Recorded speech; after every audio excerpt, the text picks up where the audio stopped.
got a new phone yesterday, and I got to figure out how to. The other one was automatically set to be on Do Not Disturb during church, but this one's not. Yes, yeah, same number. And so I will do all kinds of things before I'll change numbers. That's too aggravating at this point. So, but yeah. So, okay. All right, you got it going. Yeah, I caught that whole. That's fine. I don't care. It's fine. So, all right. So this morning we are going to finish up Romans 11, and then hopefully next week we will be in Romans 12, which I'm really, really looking forward to. Romans 12 is, I really like that. I don't know if I could say it's my favorite chapter of the Bible or not, but I really like Romans 12.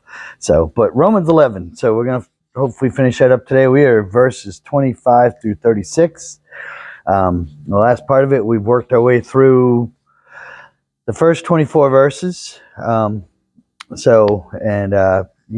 been talking here about that he's been using the example of an olive tree and how the Jews were, of that olive tree, that their faith and stuff would be, the olive tree and everything, but that because a lot of the Jews rejected it, they were stripped off of the tree, and Gentile believers were given the opportunity to be grafted in to that tree in their place. And so now he's going to finish it up. And this is what he's been building up to through the first 11 chapters of Romans. He's been talking about this in some form or fashion, about the differences with the Jews and the Gentiles. And some commentators believe that most of the book of Romans, he's writing to Gentile believers. Well, maybe so, but he is also in a lot of ways trying to convince the Jewish believers that they don't need to be feeling superiority to the Gentiles, because we know that the Jews did not like the Gentiles at all. They felt superior to them. They felt that they wouldn't go into towns that were Gentile towns. They wouldn't try to associate with Gentile believers at all, or Gentile people at all, not just believers, but just and stuff. And because they felt that they were God's chosen people and that they were better. And so, do we have that now in our world? Do we have some times where we feel we're better? Like almost the entire world is against the Jews, and they're all in favor of these Hamas and Hezbollah and all those Islam people. Yeah. And part of, to be honest with you, Mr. Hank, part of that might be because of how the Jews treated people during these times and how they felt that they were so much better and everything else. And so that part of the reason why the world responds so badly to them now is because they feel that the Jews did that to them at one point, or their groups at one point in time, and everything, and stuff. But it's not just Jews and non-Jews. It's anything. We could have. We were talking yesterday about the disciple Nathaniel, and there's not a whole lot about Nathaniel, but he's the one that said that when Philip came and got him and brought him and said, "Hey, we found Jesus, we found the Messiah," and he told him it was Jesus, and he's from Nazareth. He says Nathaniel's words were, "Can anything good come out of Nazareth?"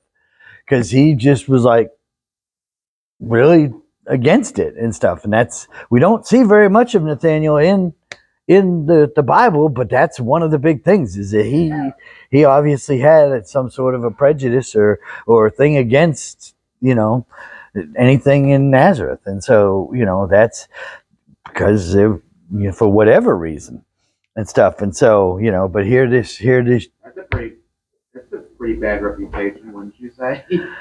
Well, yeah. I mean, I don't know what the reputation was. I didn't research all that, but but I mean, meaning Nathaniel being that's pretty much the only thing that's mentioned of him. Well, no, it's not the only thing, but that's he's known for saying that and stuff. And so, but he also declared a little bit later on, long before any of the other disciples did, you are the Messiah. He did declare that Jesus was the Messiah, who he said he was, before pretty much any of the other disciples ever did and ever acknowledged it and stuff. And so, he's also, so there, it's not just that, yes, he's known for that. He's also known for this. So, but there's a lot of groups now that that feel that they're better than, like Hank said, there's Hezbollah and Hamas and all these other extreme groups out there and everything that feel that they're the only way, and they want to eliminate everybody and stuff. And then there's just general everyday,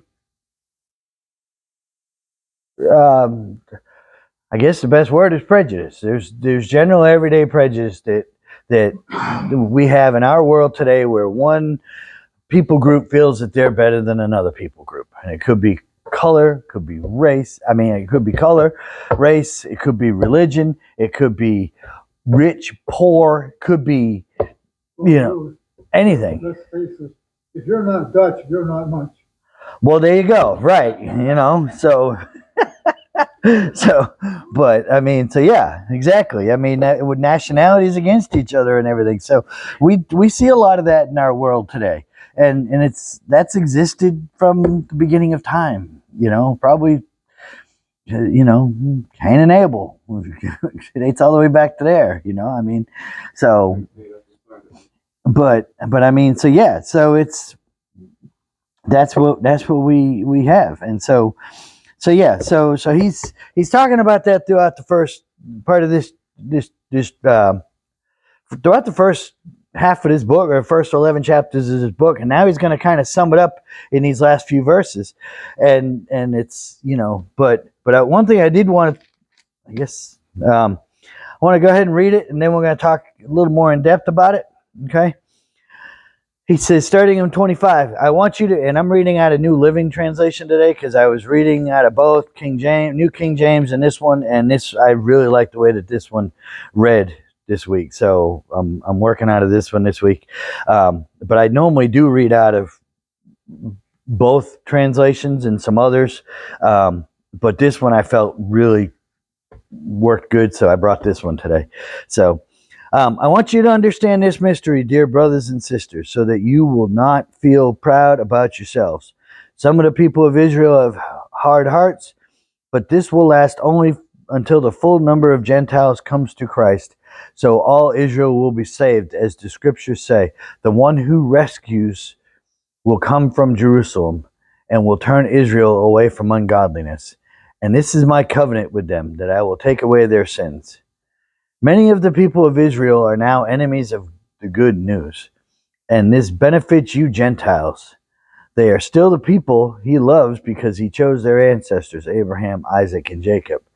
For God's gifts and his call can never be withdrawn. Once you Gentiles were rebels against God, but when the people of Israel rebelled against him, God was merciful to you instead.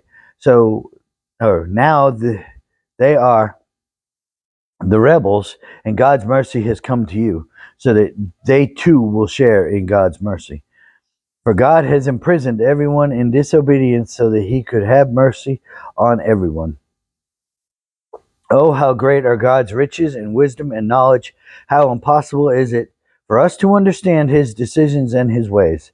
For who can know the Lord's thoughts, and who knows enough to give him advice? And who has given him so much that he needs to pay it back? For everything is from him, and everything exists by his power and is intended for his glory. All glory to him forever. Amen. Okay? So he closes out this chapter and basically saying that, summing up what he's been saying for a while now, especially in this previous chapter, that God originally made salvation for the Jews, but because of their rejection, and it wasn't a complete rejection, as we've talked about and studied, that it was a rejection by a good number of the Jews, but it wasn't total rejection. Not all of them. There were some that accepted it. There were some that lived in it and were Jewish believers and everything. And there was people, but there was a good number that did reject it, and because of that, it was made available to the Gentiles. That God opened it up for everybody, which was the plan from the beginning. God was going to make salvation for everybody. He was gonna. That's what he was gonna do. He's not going to exclude anybody from it. Okay? Yes, they were God. The Jews are God's chosen people. Okay, but he also knew that some of their hearts were going to be hardened, like he says here. So some have hard hearts, and some would be removed from, as he was using the metaphor of the olive tree. You're gonna have to excuse me. I feel like I'm about to sneeze. So, but anyways, so we'll see how long I can make it before I do. But he's using the example of the olive tree here, and about a wild olive tree, that the Gentiles were considered to be the wild olive tree. Well, and then he's grafting in from the Gentiles and everything else. Okay, and Jesus spoke similar to this, and I mentioned it last week, and I encouraged people to go read it. Did anybody read John 15 last week or this week? All right, well, good. We'll look at it today then. But all right. So I did read my Bible though. I'm in Exodus right now. okay. I just been looking at That's fine. That's fine. So, okay. But, and I really actually originally didn't plan on going back, talking about this again, but yeah, but I did feel that it was kind of relevant. So, all right. Jesus is talking here, and he says, I am the true grapevine, and starting in verse 1, and my Father is the gardener. He cuts off every branch of mine that doesn't produce fruit, and he prunes the branches that do bear fruit so that they will produce even more. You have already been pruned and purified by the message I have given you. Remain in me, and I will remain in you. For a branch cannot produce fruit if it is severed from the vine, and you cannot be faithful or fruitful unless you remain in me. Yes, I am the vine, you are the branches. Those who remain in me and I in them will produce much fruit. For apart from me, you can do nothing. Anyone who does not remain in me is thrown away like a useless branch and withers. Such branches are gathered and into a pile to be burned. But if you remain in me and my words remain in you, you may ask anything you want and it will be granted. When you produce much fruit, you are my true disciples. This brings great glory to my Father. I have loved you even as the Father has loved me. Remain in my love. When you obey my commandments, you remain in my love, just as I obey my Father's commandments and remain in his love. I have told you these things so that you will be filled with my joy. Yes, your joy will overflow. This is my commandment. Love one another in the same way I have loved you. There is no greater love than to lay down one's life for one's friends. You are my friends if you do what I command. I no longer call you slaves, because a master doesn't confide in his slaves. Now you are my friends, since I have told you everything the Father has told me. You didn't choose me, I chose you. I appointed you to go and produce lasting fruit, so that my Father will give you whatever you ask for using my name. This is my command. Love one another. Okay? So what he's saying here, what Jesus is telling him, okay, is he's using the vine. Paul used the olive tree. Okay? Anybody, we're all branches on a tree of God. But if we reject God, we're going to be cut off and cast away. Okay? What happens when a branch on a tree stops getting the nutrients and stuff from the trunk of the tree? What happens to it? It dies. Right, exactly. And then the wind comes along and breaks it off. Exactly. Very easily. Doesn't have to be a big wind either. How well I know.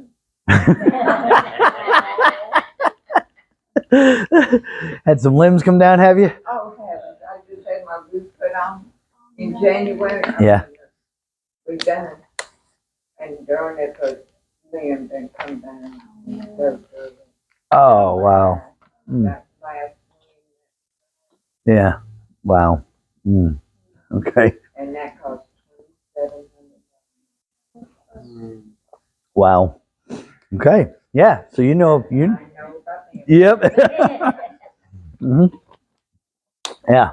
So, but exactly. So, and so what they're both saying here, what Jesus is telling the disciples here in the garden, and what Paul is saying here in his writing to the Romans, okay, we're all part of God's tree. Okay. But if we don't take the nutrients and the other stuff that we're the life sustaining, life supporting things that come from God, we're useless. And he's not going to let the tree be hurt because we're still there taking up space and possibly, okay, what happens if that branch dies? What about some of the ones right next to it? Do some of them start to lose life too? Spreads, doesn't it? Yeah. Spreads to the whole tree. It's not properly taken care of, not properly pruned. Right. God's not going to let a bad branch affect the tree as a whole and affect his kingdom. We may see it for quite a while and say, well, why doesn't God deal with that guy? Why doesn't God deal with that woman? Okay? God is a merciful God. That's what we're saying here, is that God is merciful. Even though the Jews had hard hearts and they rejected, God did not withdraw the offer of salvation for them. Okay? The offer is always there until you take your last breath or until Jesus comes back. Those are your two ending points. You get to decide between birth until you die or Christ comes back what you're going to do with him.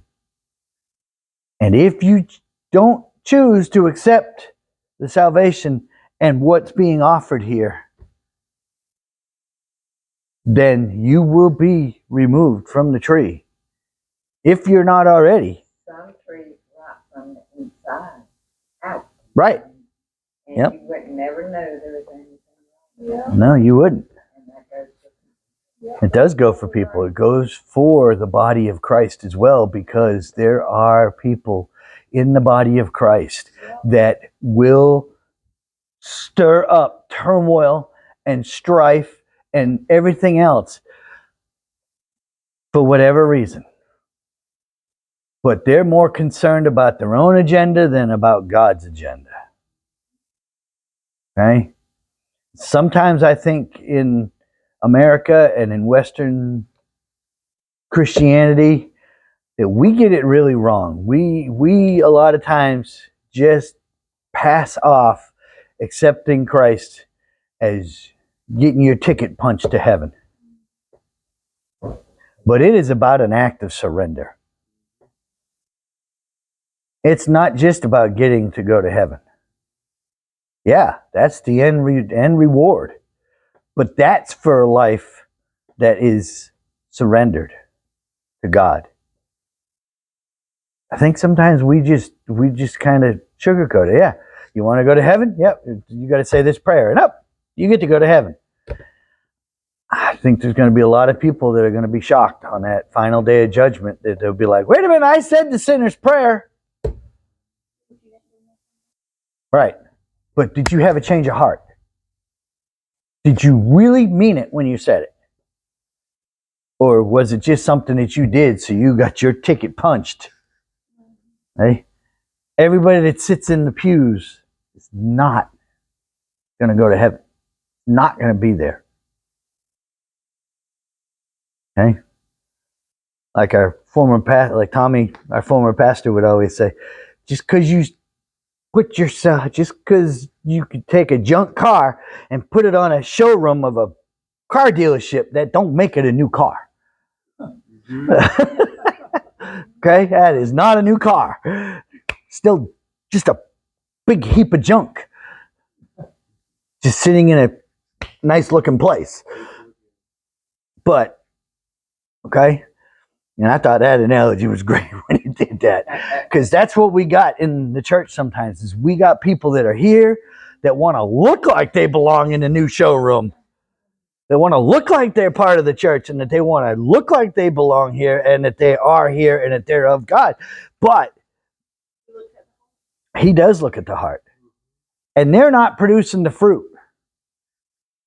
And if you're not producing the fruit, Paul makes it clear, because the Jews were rejecting it. He's talking about as a whole here. But Jesus was talking that if you're not producing fruit, you're gonna be taken off. You'll be removed from the tree, because God's not going to let you affect. And there may be a period of time where we've talked about how God allows you to, he tries to call out to you, and he does call out to you until your final day. You can come back to him at any time. He's saying here is that in the end days, that a lot of the Jews are going to come back to him. They're going to accept towards the end. Apparently, it's going to be extremely clear to them. And a lot of people are going to accept towards the end. Okay? But you can, you have that opportunity. And you need to take advantage of it. We need to be telling people. We need to be proclaiming. We need to be living it out. If you're not, that's where I was going. If you're not bearing the fruit in your life of it,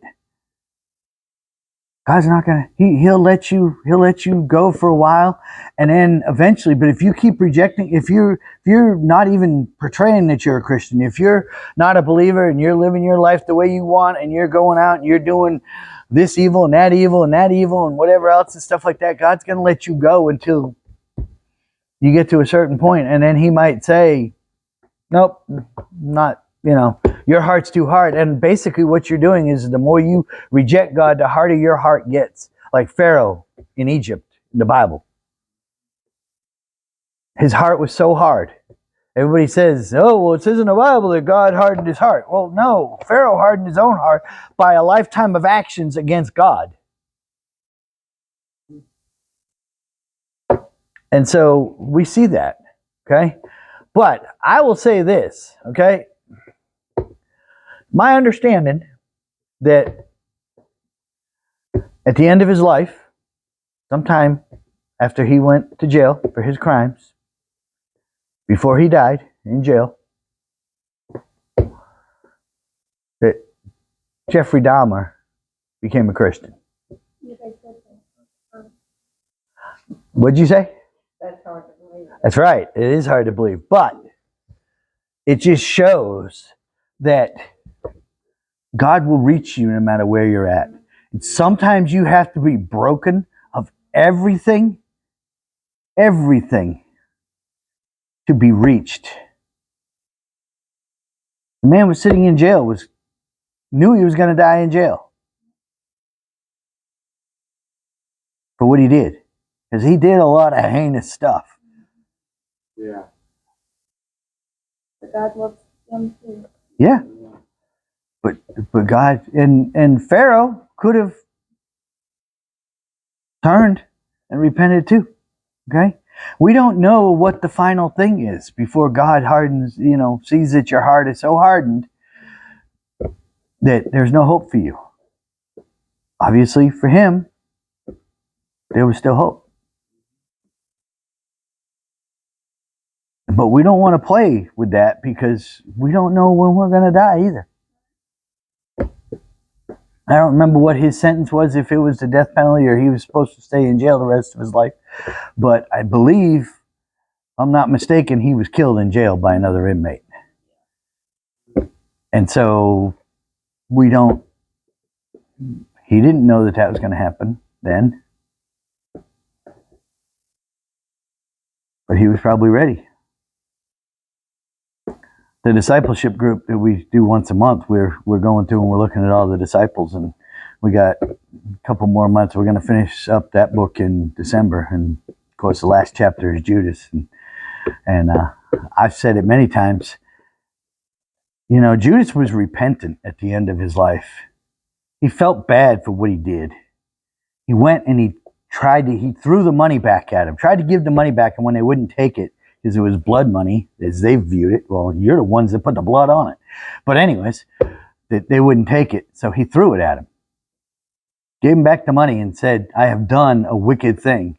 And they said, that's not on us, that's on you, whatever. And so he was repentant, and he was so distraught by what he had done and how he had acted that he went and hung himself. So, okay, but the only unpardonable sin is denying God and his existence, and basically not accepting the gift of salvation, atheism and stuff like that. So he believed, he knew. Now, I don't know, but there may be a lot of shocked Christians to see Judas in heaven. I wouldn't doubt it. I would be a shock for a lot of people receiving that. Well, possibly, but so Yeah, like, yeah, I didn't think so. yeah. So really, how'd you get in? When they lower the bar for you? Yeah.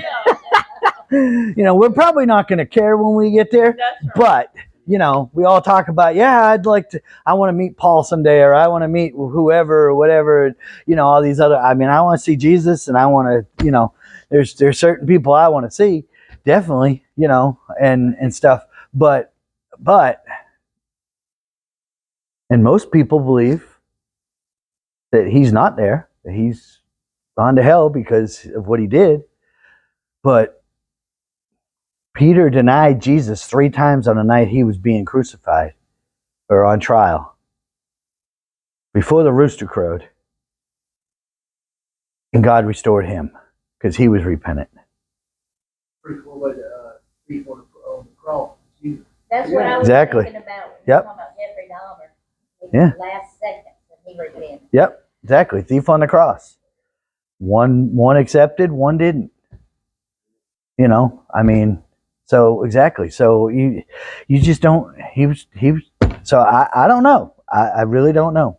So, but I think and Peter, when he prays, when he's talking to the other disciples and they're getting ready to pick another disciple to take the place of Judas,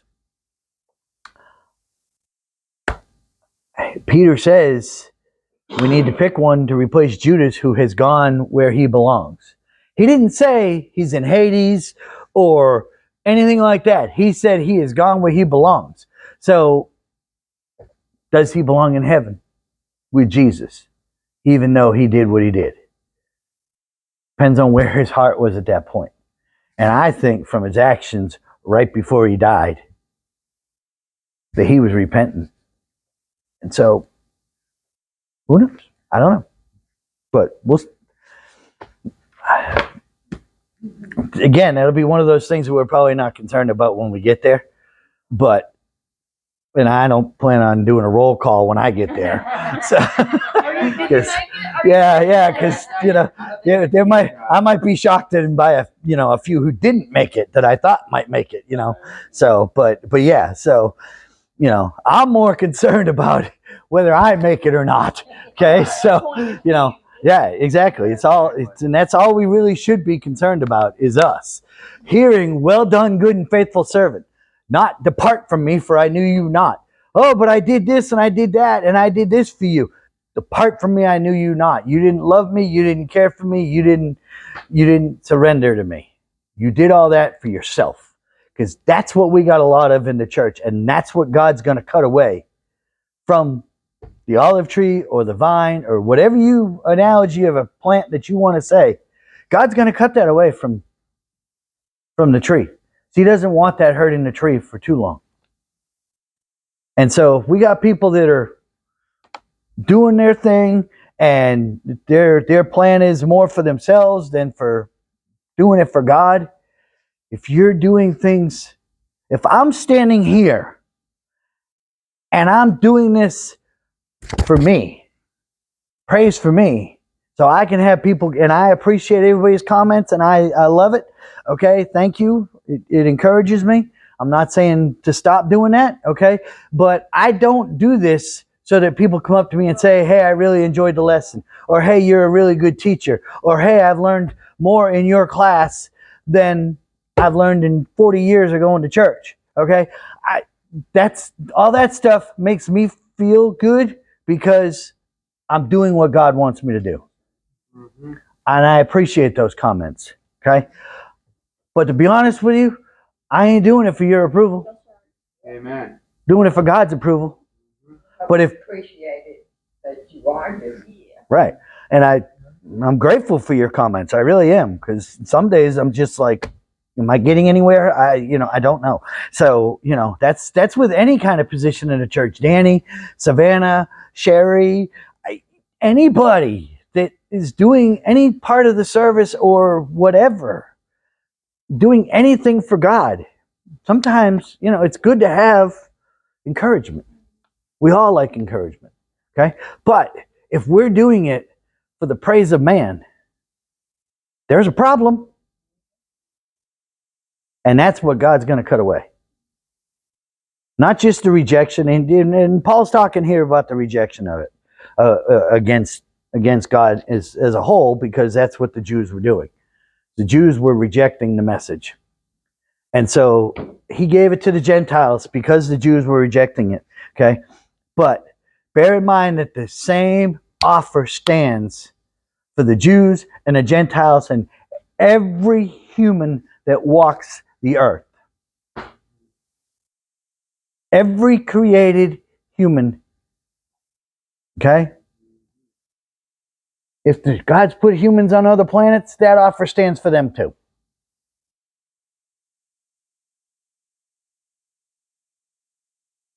Every person that God has created has that same option, has that same offer. And it's never withdrawn, as Paul says here. It's always there. But the focus shifted from the Jews getting more attention for it, to the Gentiles. And there was belief and hope that it would draw the Jews in when they saw, well, the Gentiles are getting this. Wait a minute. Why are they getting it and I'm not? I should be able to get that. And so it would hope to draw them in. Well, in some ways it didn't, but in other ways it did.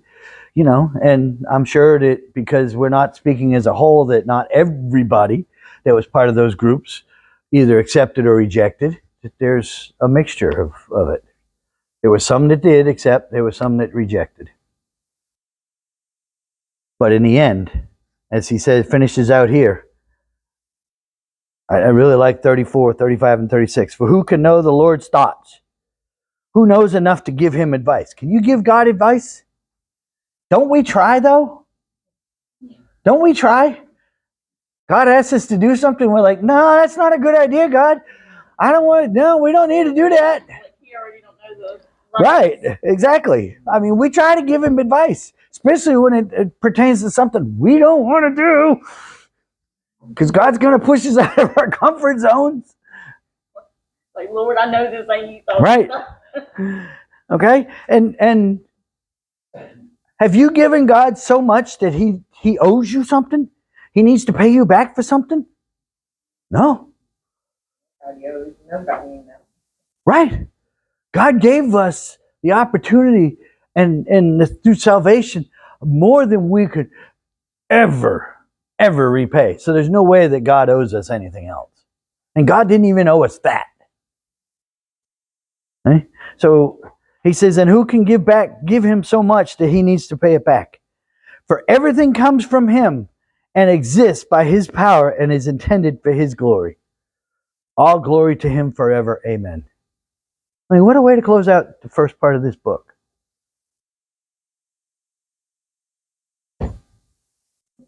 We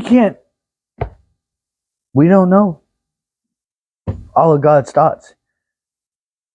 We can't give him advice even though we try. I'm guilty. I'm guilty just as much as anybody else is. Big time. I a lot of times would be like, "Ooh, no, Lord, I'm not doing that. No, God, not doing that. Nope, nope, not, nope, nope." And he's just like, yeah, right, pick somebody else, Didn't Moses do that? He says, "I want you to go talk to Pharaoh." And he says, "I don't know how to talk. I can't talk clearly. I can't go talk to Pharaoh." And God says, "All right, fine. Here's a mouthpiece for you. Take Aaron.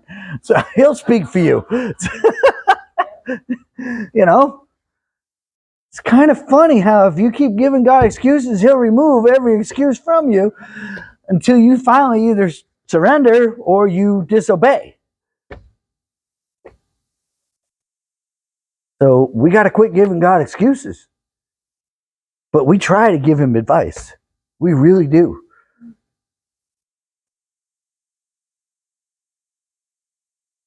So, and then how impossible is it for us to understand his decisions and his ways?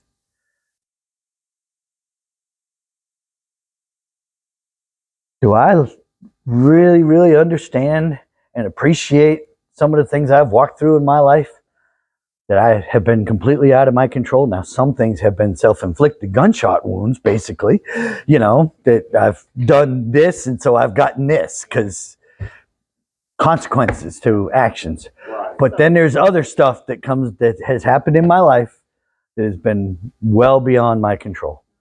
Am I happy with all of it? No. Do I understand it all? No. Have I questioned, God, why'd you put me through that? Yes. But I look forward to that day when I get to see the big picture of how it all fits together. And watch that tapestry or whatever you want to say come together. I heard one person say it's like when you're, and I don't know that much about this, so and if I get this wrong, I will hear from my sister because she's pretty proficient at this. But when you're sewing something and you're making a blanket or something or whatever, and or a Afghan or whatever, and you got the different patterns and the colors in it and whatever and stuff, and then you flip it over on the bottom and it just looks like a big jumbled up mess. But on the top, it looks really good. But in the process, you got your ring on there and you're sewing and you're all this stuff. And the bottom, you flip it over and look at the bottom, and it just doesn't make any sense at all. But the top is just incredibly beautiful. That's a picture of our life. Right now, a lot of this stuff just looks like that bottom of that blanket or whatever is being made. Just doesn't look good. And you look at that and you're just like, what can be done with that? It's just, nothing. But then when you flip it over and you see the whole thing, especially the finished product, it's amazing. Incredible. So, and I got to get going because we're way out of time. And to be honest with you, a lot of that wasn't even in my notes. But but yeah. So, all right. So go ahead and stop that, Robbie. So.